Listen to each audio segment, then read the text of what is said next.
এনসিপির নেতাকর্মীরা গোপালগঞ্জে সমাবেশ করার কারণে ছাত্রলীগ এবং আওয়ামী লীগ এনসিপির নেতাদের উপর হামলা করেছে।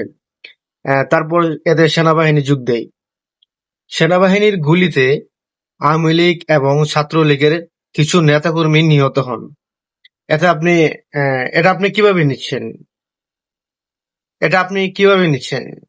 বিষয়টা হচ্ছে, স্বৈরাচার পালিয়ে যাওয়ার পরে সেনাবাহিনী আবার গোপালগঞ্জে আক্রমণ করেছিল। এবারও গোপালগঞ্জের নেতাকর্মীরা এনসিপির দলের নেতাকর্মীদের উপর আক্রমণ করেছে। দেখেন, সেনাবাহিনী আসলে যতই কিছু করুক, গোপালগঞ্জের আসলে শাস্তিটা হবে না। ঠিক আছে, ওদের শাস্তি একটাই হবে, সুন্দর একটা আবহাওয়া দেখে, এই যে ক্ষেত বলে যেটাকে, ক্ষেতের আইলে নিয়ে তাদেরকে শুটকি মেরে দিলেই তারা ঠিক হয়ে যাবে, আমি মনে করছি।